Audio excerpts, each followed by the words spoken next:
many of you believe that the right way for you to qualify that marketing company is for you to look at that person and say, if I give you $100, are you going to prove to me that you're going to transact 5x product sales? And if you can't, then you're a shitty marketer. How many of you believe that that's how you're meant to qualify marketing? Statistically, if there were rounding, it will be all of you. Now, for those of you who are like, I know that, great. Thanks for watching. But for those of you who are feeling a little struck by that, just check in. When you develop a relationship with somebody over time, let's say you're courting your girlfriend or someone you'd like to be your girlfriend, you meet them and ask to get laid. Do you consider that a failure? Or do you recognize the requirement for some kind of investment in producing value in the relationship? Perhaps you need to earn that. Now, I'm not trying to transactionalize sex, but do you see as soon as I do that, it feels fucking gross, doesn't it? For me to be like, you should go to the bar and try to hire somebody to get laid. Oh wait, that's called prostitution. Marketing is not effective if you treat it like prostitution. If you want to partner with someone in your life and take on a mission together over the long term to make a difference, you'll find that your need to transactionalize that relationship diminishes or goes away automatically. But if you need something from somebody and your survival depends on it, and it's more about you than it is about them, you'll try to transactionalize it. And then you're gonna get results that are basically proportionate to your short-term thinking. I hope by now I've triggered you enough so that we can move on to the next section of my lesson plan.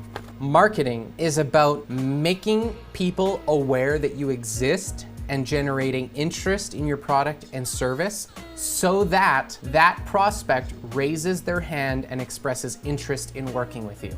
Marketing is about provoking a response in someone.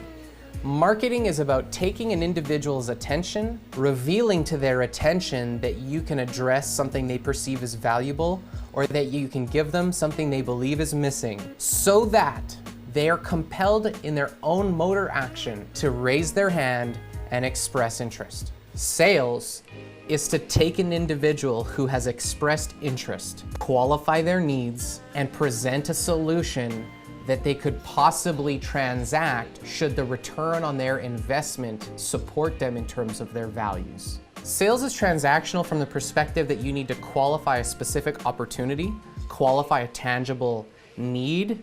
Marketing is about qualifying a resonance or a harmonic relationship with an individual who believes that you can support or fulfill their values in some way. Marketing initiates their behavior. Sales is about us initiating our own. I don't know what size of business you run, but it's a pretty common vernacular for business owners to refer to their businesses in terms of gross revenue. Gross revenue meaning total sales. So your business might have, let's say, $1 million in sales. That's a really simple way to measure the production volume of a business. Your business is a pipe. It has inputs and it has outputs. And there's stuff that happens in between. And we're just gonna break down what must occur in a business in order for a business to fully transact, fulfill, deliver, invoice, and collect.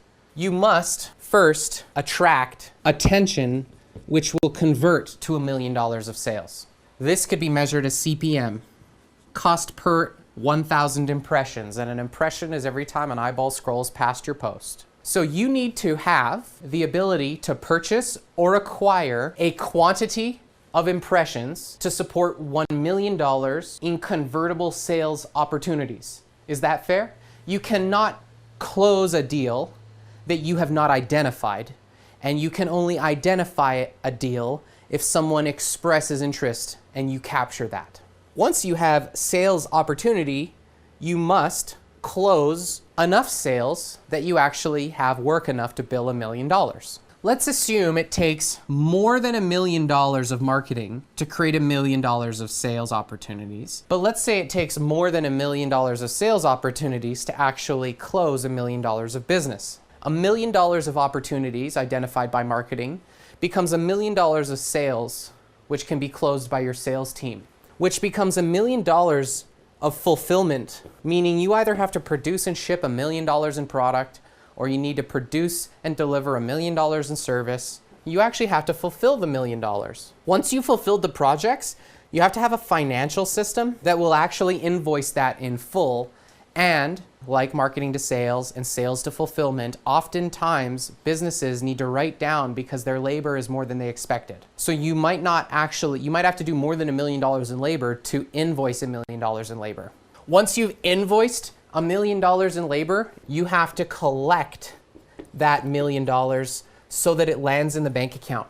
If you want to collect $1 million and you have to write off every year 3% of your billed invoices, you have to bill $1,030,000 to collect $1 million. Now, let's say you give away or you discount or you project overrun or you invest internally on incremental progress or you do documentation or in some way your labor needs exceed what you actually invoice by, let's say, 6%. So, okay, that means you actually have to fulfill $1,100,000 in order to bill $1,030,000 in order to collect $1 million. Let's say your sales team has a 60% close rate. You then have to have 60% more opportunity than you fulfilled. So let's just do loose math. You have to have $1.7 million of opportunities in your pipeline in order to close 60% of those and earn $1.1 million in billable projects, which you write down 6% of to result in $1,030,000 in collectible invoices, of which you actually collect $1 million. How much marketing attention do you need in order to attract $1.7 million in sales opportunities? And I bet you it's 10x. It doesn't really matter,